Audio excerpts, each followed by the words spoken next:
preparado o no? Lo vamos a hablar con Soraya Kerbash, cardióloga deportóloga, jefa de rehabilitación cardiovascular y pulmonar de la Fundación Favaloro. Soraya, ¿cómo le va? Bienvenida, un gusto saludarla. Muy buenas tardes, un gusto y muchas gracias por compartir. Bueno, muchas gracias por atender, la verdad un lujo poder tenerla acá, su voz para toda la provincia. Le queríamos preguntar sobre esto, que tiene que ver con que nuevamente comenzamos, por lo menos acá en Mendoza, donde casi hay pocos casos, que tiene que ver con nuestro corazón, si está preparado o no, porque en definitiva cuando todo esto comenzó, ¿qué nos dijeron? Y que aquellas personas que tenían problemas cardíacos, y era mejor quedarse en casa también, cuidarse de alguna manera del coronavirus. Quería preguntarle cuál es la situación, cómo arrancamos esta nueva etapa, por lo menos acá en la provincia. Bueno, en principio hay que aclarar varios conceptos. En cuanto a la contingencia, han ocurrido, o sea, por el aislamiento ha ocurrido que muchas personas aumentaron el sedentarismo un 30%, sobrepeso, el tabaquismo, o sea que se deterioraron los factores de riesgo coronario, sumado a que la gente, por miedo al COVID, no acudió a los controles médicos correspondientes. Entonces, hay que aclarar que la actividad física es muy beneficiosa porque corrige los factores de riesgo y previene la enfermedad cardiovascular y, por supuesto, fortalece el sistema inmunitario. Pero eso también tiene un riesgo porque el ejercicio, de acuerdo a cómo uno lo realice, tiene sus riesgos. Tiene que ser seguro y beneficioso. Entonces, ¿qué pasa? Tenemos que aclarar que el ejercicio, cuando es realizado en forma esporádica y vigorosa, o sea, muy intensa, por un individuo que está desacondicionado de varios meses o de un tiempo y no supervisado por un especialista, puede ocurrir eventos cardíacos como una muerte súbita u otros eventos. Entonces, ¿por qué se desarrolla esto? Porque cuando uno realiza un ejercicio extenuante o vigoroso, sale a correr, se pueden producir ciertas cosas como un aumento de las catecolaminas, aumento de la presión arterial, la frecuencia cardíaca, se produce un vasoespasmo, arritmias, alteraciones del potasio que pueden llevar a una muerte súbita o a un infarto. Esto generalmente ocurre en personas que no están debidamente entrenadas o que desconocen los principios del entrenamiento. Por eso es muy importante hacer los controles médicos correspondientes y antes de realizar actividad física, especialmente después de esta cuarentena, evaluarse por un cardiólogo o por un especialista de actividad física para que adapte el modelo individualizado. Todo tiene que ser personalizado para evitar riesgos. Le pregunto, doctora, con respecto a lo que está pasando allí en el AMBA, lo vemos a diario por los canales de noticias, quienes caminen por distintos paseos, parques allí de Buenos Aires, tienen que hacerlo con el barbijo. Quienes corren, no. Aquí el uso del barbijo es obligatorio en la provincia. ¿Qué opinión nos puede dar con respecto a quienes van a correr, realizan algún tipo de actividad con la utilización del barbijo? Porque es molesto y a veces cuesta respirar y no para todos es cómodo utilizarlo mientras estás caminando o estás corriendo.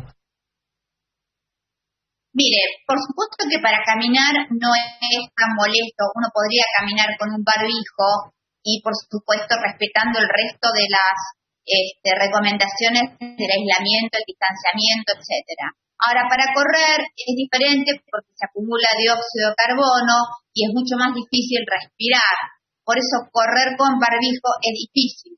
Entonces, en realidad no es recomendable correr con barbijo. Y sí es recomendable caminar con barbijo. Para que uno corra es necesario, primero de todo, como repetí, hacerse una evaluación del riesgo cardiovascular, un control médico para ver si uno está preparado para eso. Por otro lado, recibir recomendaciones de cómo correr, qué técnica, respetar el aislamiento, no correr en temperaturas extremas como a la noche, por ejemplo, tener cuidado con la alimentación, con la hidratación, etcétera. Por eso es que deben consultar con un especialista de actividad física o un deportólogo. Acá el problema que tenemos es que no todos los hospitales de Mendoza, si bien hoy se abrieron todas las actividades deportivas, no todos los hospitales de Mendoza están abiertos para que pueda, por ejemplo, una persona ir a hacer una consulta con un médico cardíaco, por ejemplo, especializado en cardiología. Por lo tanto, eso todavía falta, esa parte. A ver, vamos a ver qué dice el gobierno, digamos, en los próximos días. Entonces pregunto, por ejemplo, si una persona quiere retomar el gimnasio y tenía la verdad que una actividad bastante importante y pasaron ¿cuántos días?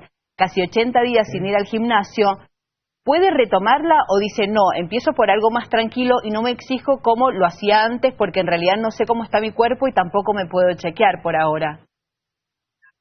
En realidad, repito, por lo menos tendría que tener una consulta con un cardiólogo para poder evaluar algún estudio y aparte recabar una adecuada historia clínica respecto a ver si tiene alguna cardiopatía o factor de riesgo para darle recomendaciones. Segundo, la actividad física debe ser progresiva y gradual, de bajo impacto, quiere decir que no lesione ni al corazón ni al músculo esquelético.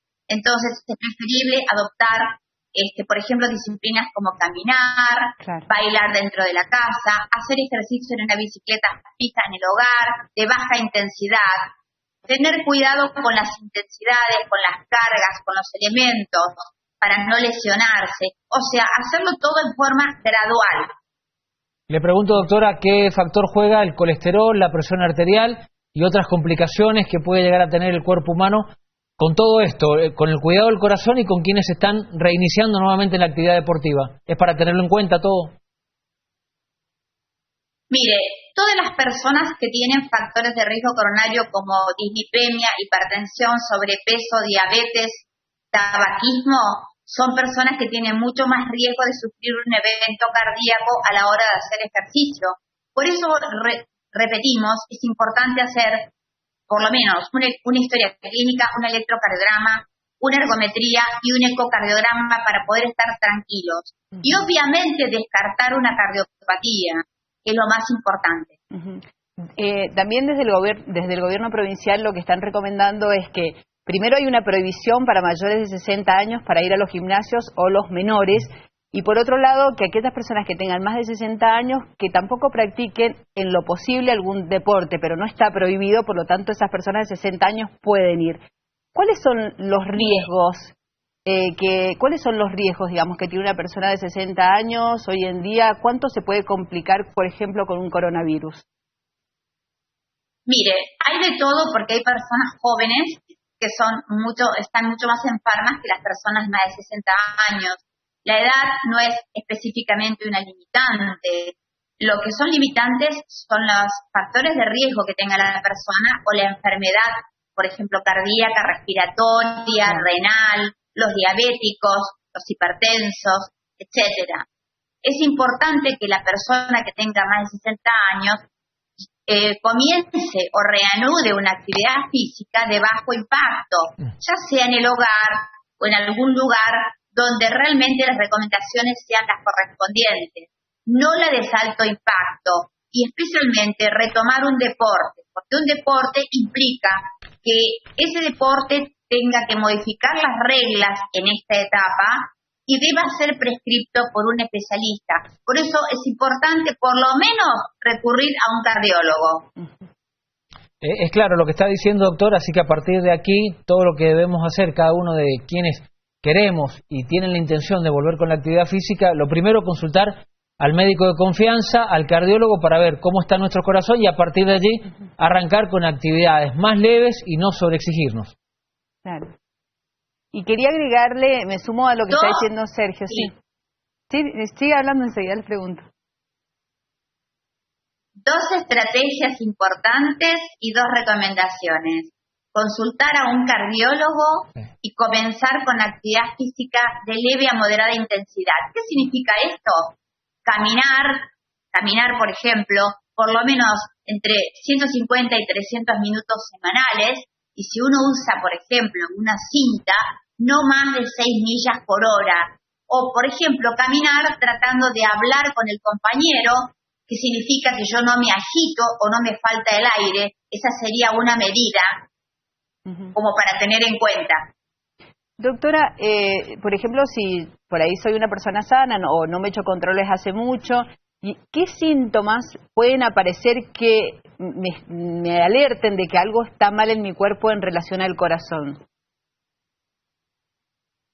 Bueno, son diferentes, puede haber palpitaciones, dolor de pecho, falta de aire desproporcionada, fatiga, cansancio, el pulso que no está regular, está arrítmico, como se dice, irregular, taquicardia.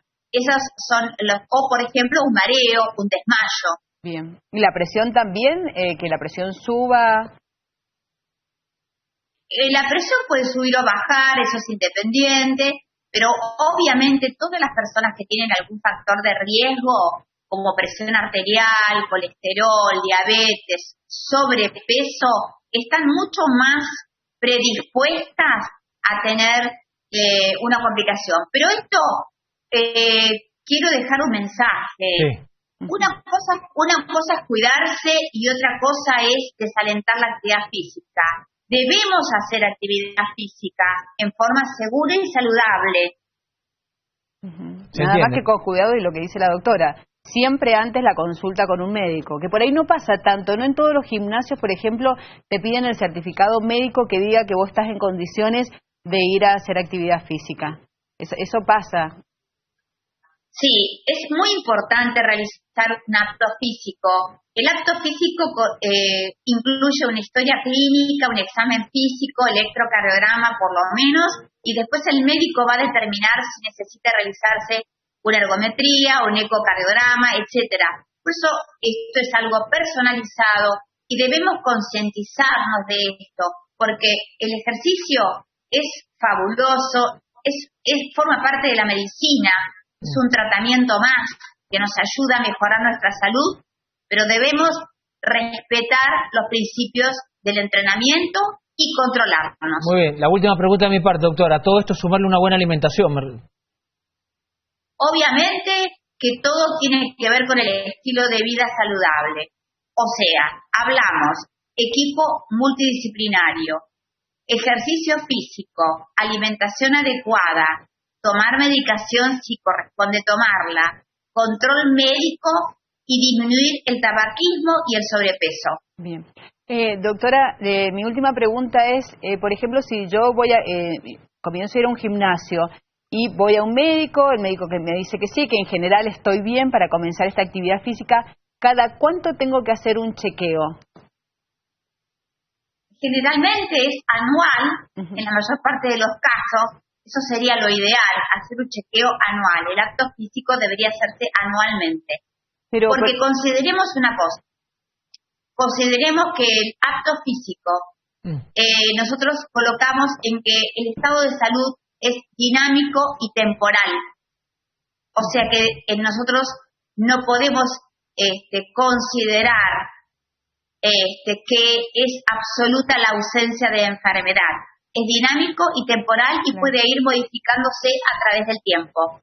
Yo le preguntaba esto porque, por ejemplo, a veces los médicos te piden análisis completos, por ejemplo, y un electro.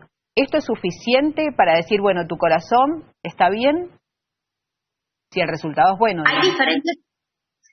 Sí, es cierto, es muy importante tu pregunta. En algunos casos sí, en otros no. Ya muchos gimnasios están pidiendo ergometría, claro, porque consideran que el electro solo no alcanza. Y entonces, obviamente, nosotros nos cubrimos y preferimos pedir de más para quedarnos tranquilos, porque muchas veces el electrocardiograma, si no es muy bien interpretado por un especialista, no alcanza. Muy bien. Bien, le agradecemos. Muchas gracias, doctora. Muy amable. Muchas gracias por compartir con nosotros su conocimiento. Un placer tenerla.